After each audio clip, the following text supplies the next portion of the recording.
Hola chicos, en este nuevo video vamos a trabajar lo que corresponde a la macroevolución, a lo que es la adaptación, la filogenética y los cladogramas, teniendo en cuenta pues el tema anterior que vimos repasando la evolución y la microevolución.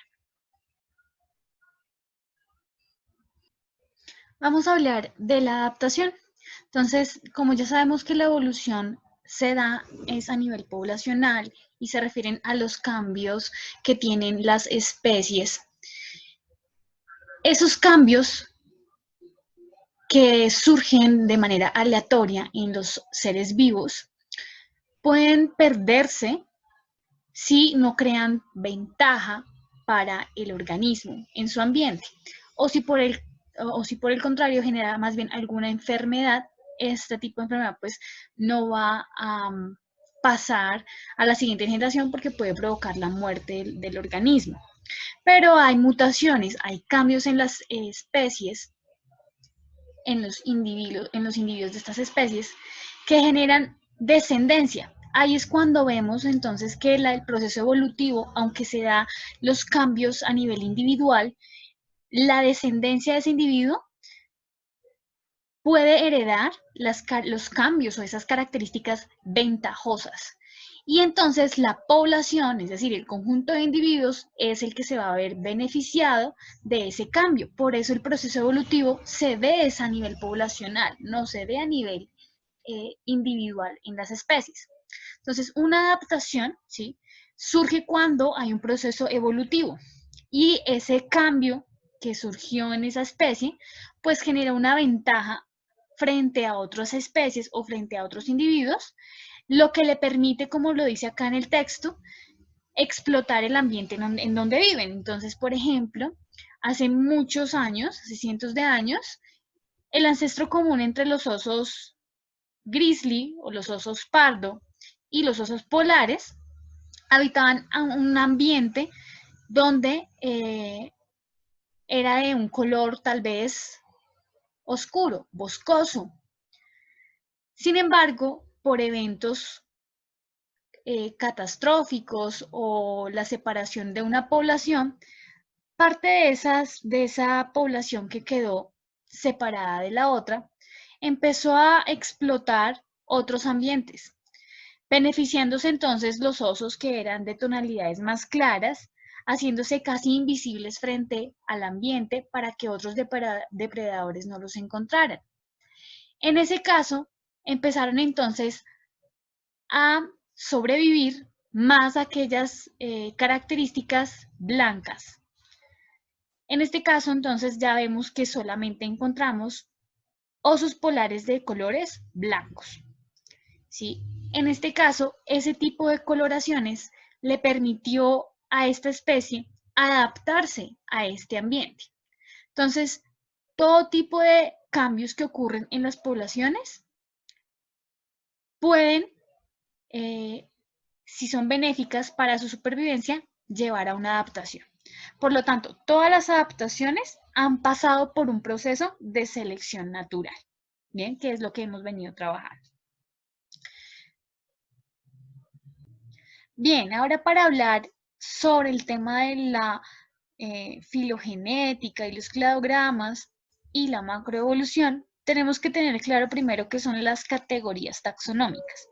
Entonces recordemos que esto se vio en séptimo de bachillerato y una categoría taxonómica es simplemente como una categoría o una agrupación de las características que poseen los seres vivos. Los agrupamos teniendo en cuenta esas características. Entonces partimos de características grandes, ¿sí?, a características específicas. Entonces, cuando hablamos de características grandes, es decir, que todos los organismos que están en este reino, pues tienen esas mismas características. Las que hacen parte de especie, por ejemplo, solamente ellos poseen esas características. Bien, o sea, pasamos de categorías generales a categorías más pequeñas o específicas. Entonces, en los reinos encontramos pues varios reinos. Encontramos el reino animal, el reino vegetal, el reino hongo o fungi, ¿sí?, el reino protista, el reino bacteria, Entonces encontramos esos 5 reinos. En este ejemplo vemos entonces que estamos comparando diferentes especies. Entonces estamos comparando entre sí las especies. Está la especie humana, el chimpancé y los de los osos pardos.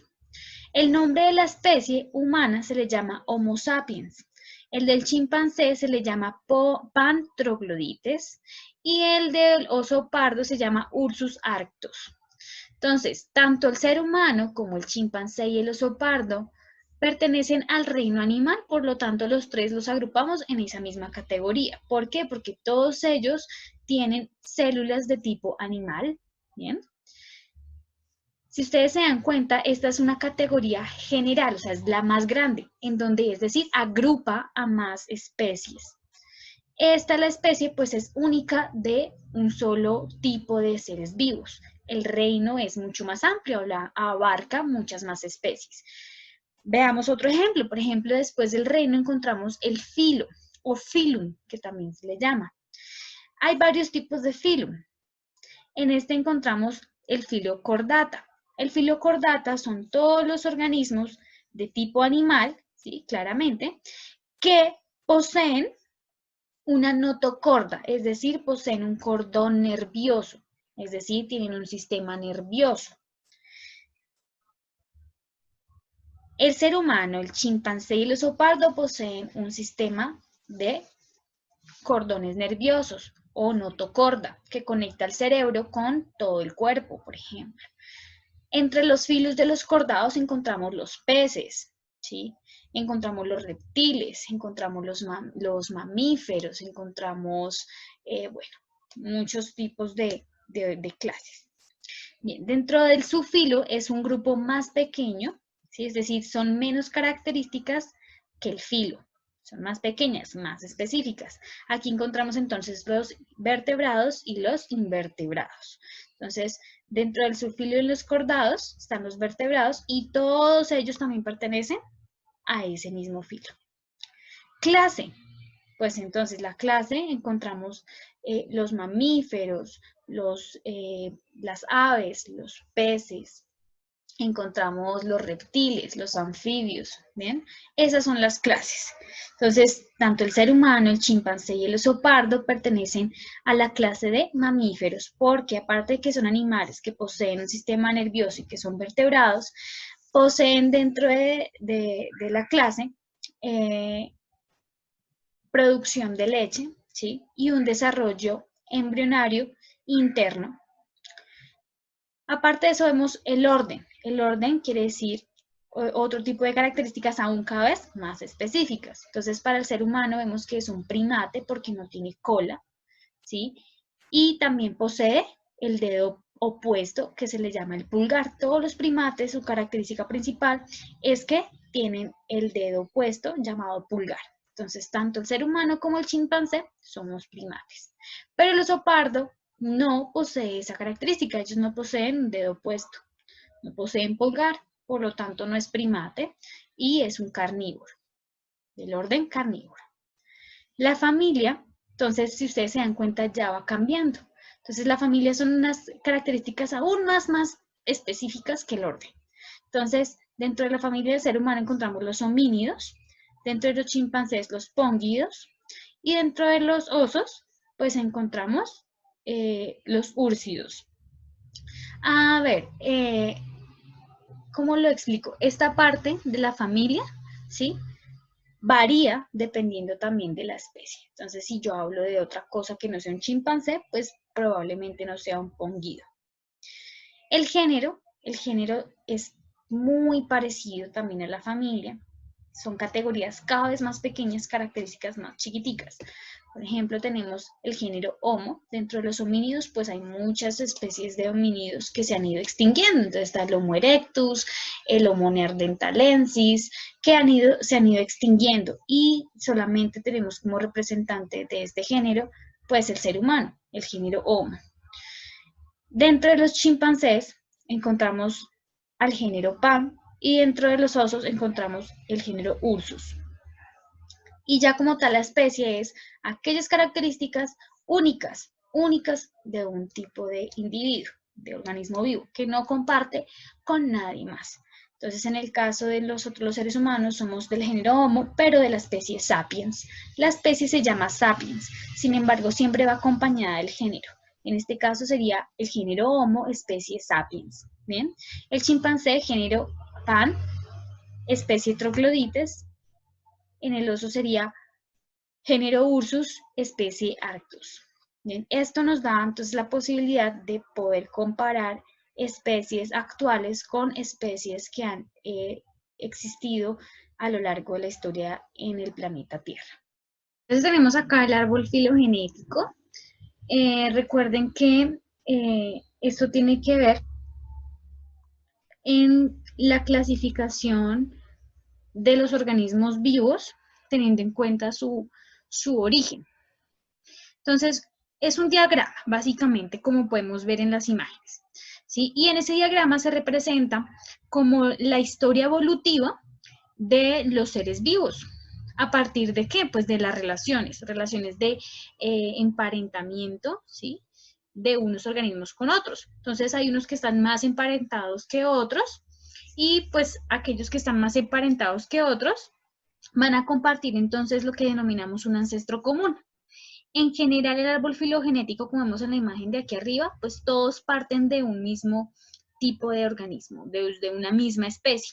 A esa especie madre se le conoce como el ancestro común. Y ese, pues, ancestro común, producto de cambios evolutivos y de selección natural, pues empezó a diverger. ¿Qué es a diverger? Pues a generar otras ramas que vemos acá, ¿sí? Y posiblemente de esas ramas también se generaron otros procesos evolutivos hasta encontrar entonces en la punta las especies que están hoy en día. Y aquellas que por el contrario no aparecen en las puntas, sino que están abajo, posiblemente ya han sido extinguidas o han sufrido procesos de extinción masiva, que vamos a ver más adelante.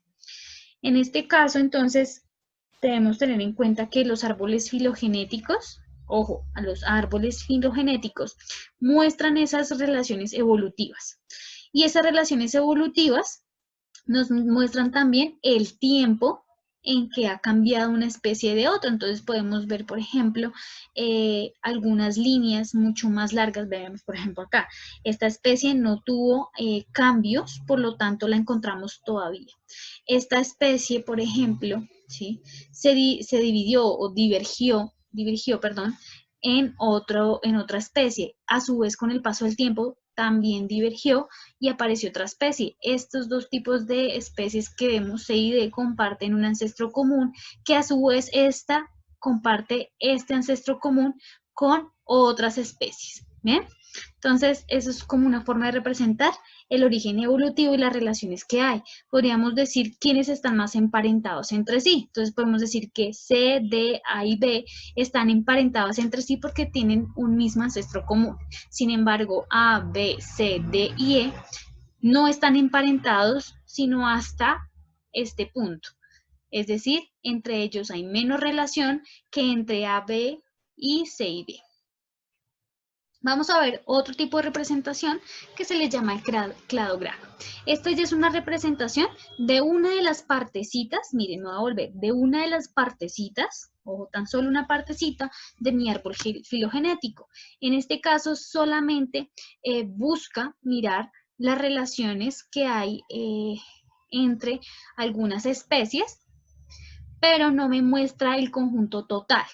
¿Sí? No me muestra el conjunto total de todas las especies con las que está relacionada, sino solamente una partecita. Por ejemplo, me puede mostrar un cladograma, un diagrama de estos, la relación que están tejidas entre los chimpancés y los gorilas con los humanos. Entonces, solamente me va a mostrar esas relaciones entre chimpancés, gorilas y humanos.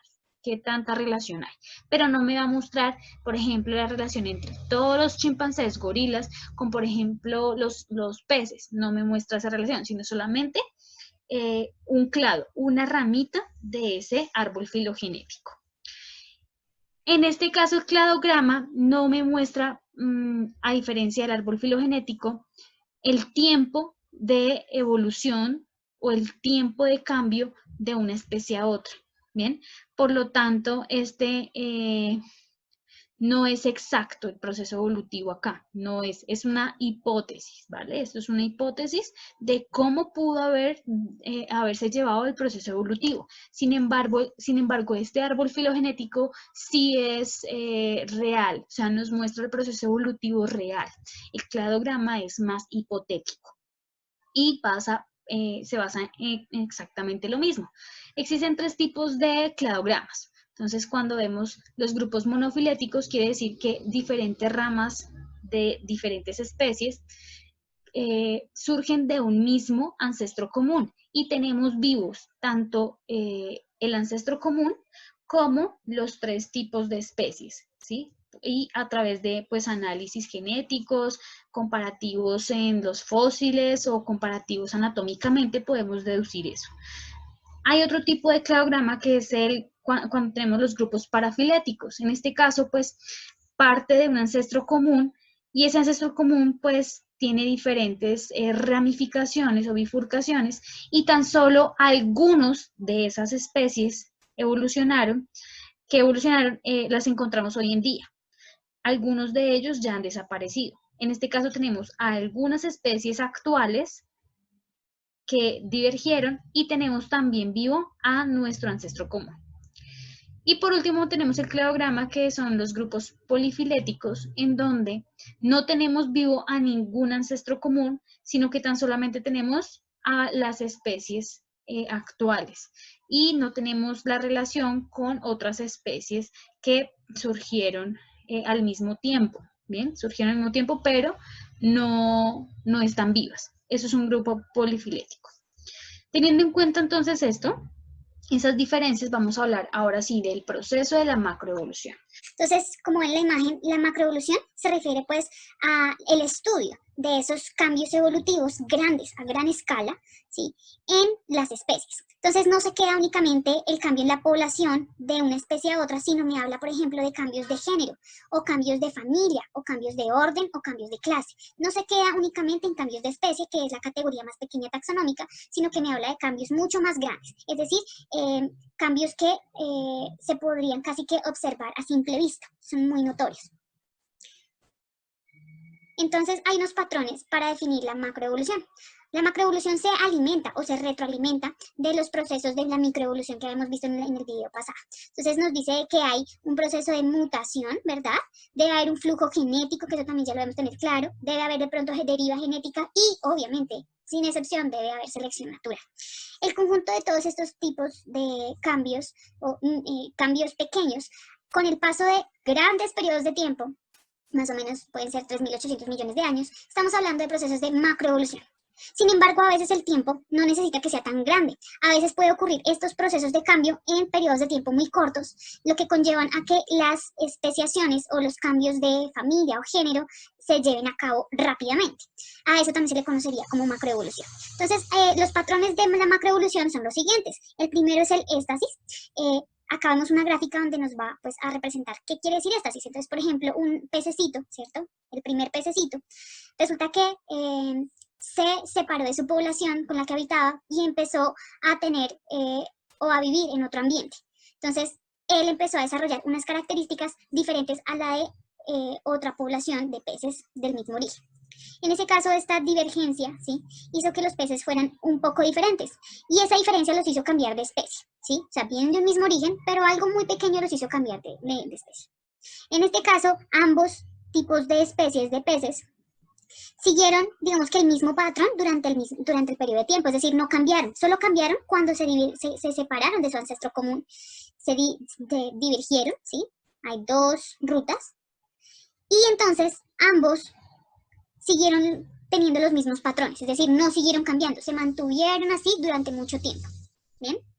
Ese es un periodo de éstasis, es decir, que yo podría casi que comparar fácilmente las dos especies de peces con su ancestro común y no puedo notar cambios tan drásticos. Sí podría verlos, pero no son tan drásticos porque se han conservado esos durante mucho tiempo. El otro patrón de la macroevolución lo que llamamos cambios en caracteres, y esto es lo que más ocurre o es lo más notorio. Dentro de los cambios de los caracteres, pues como lo dice la palabra, son cambios en la morfología, en la anatomía de los organismos vivos.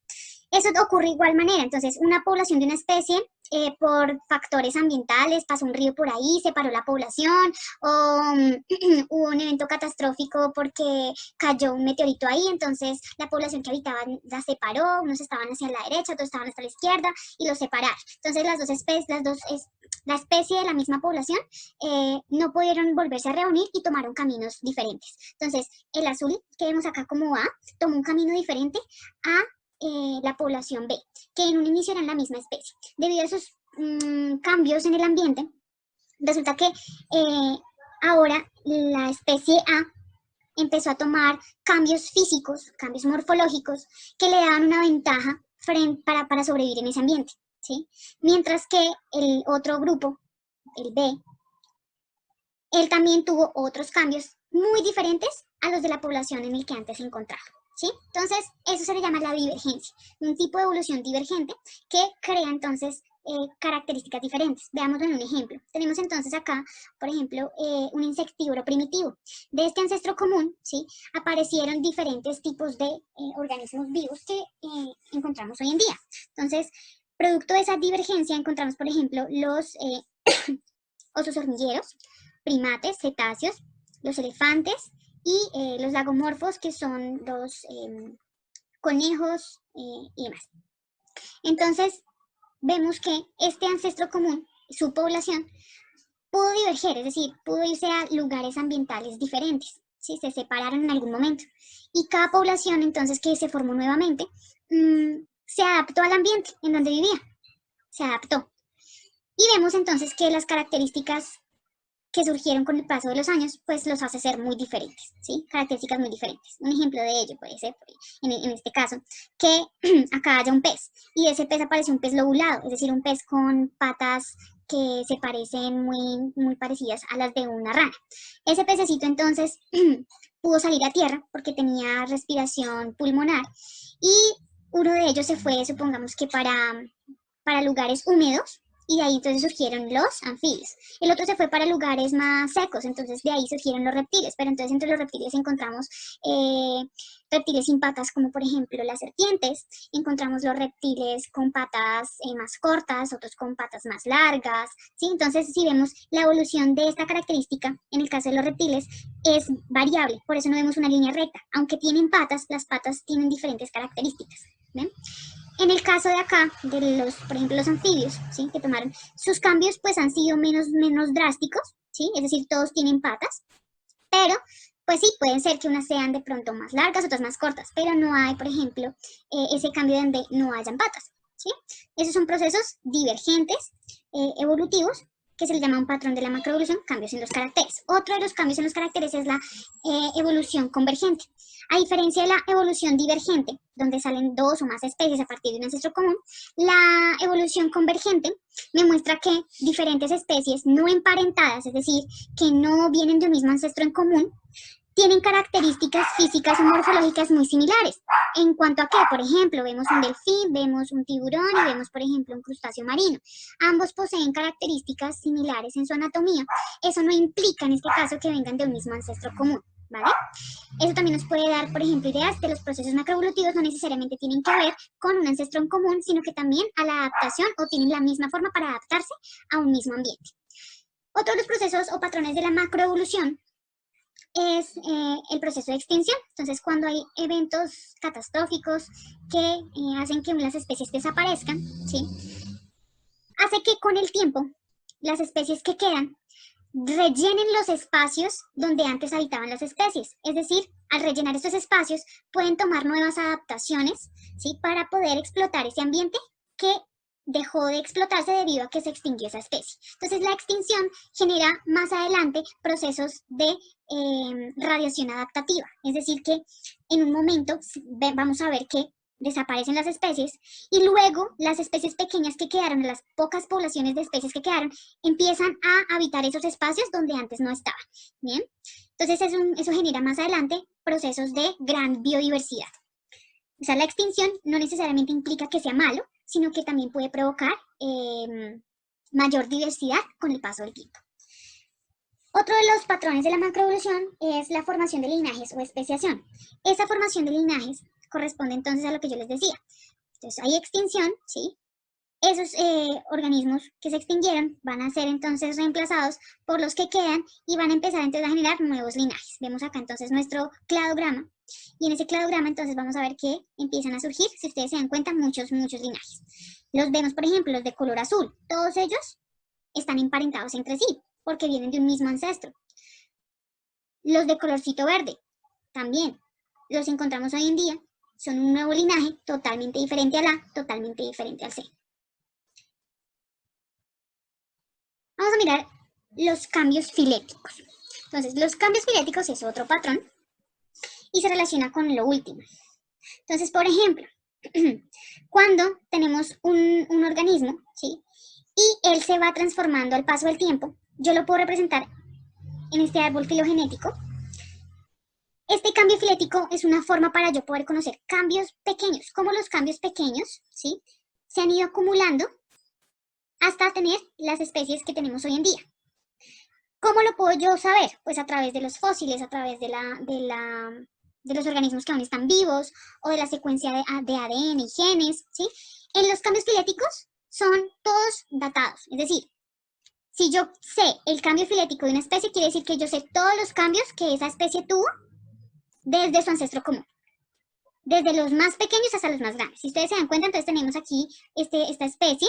Mire, en 1 millón de años, cómo cambió, cómo fue cambiando. O sea, primero perdió pelo, aumentó, por ejemplo, de tamaño, luego de masa muscular, sus orejas cambiaron, empezó a tener unas protuberancias, seguramente ese es el rinoceronte que hoy en día conocemos. Y conocemos cada uno de esos pequeños cambios que han venido teniendo ese tipo de ancestro común a lo largo del tiempo. Eso es un cambio filético. Yo lo puedo saber a partir de los pequeños cambios a lo largo del tiempo.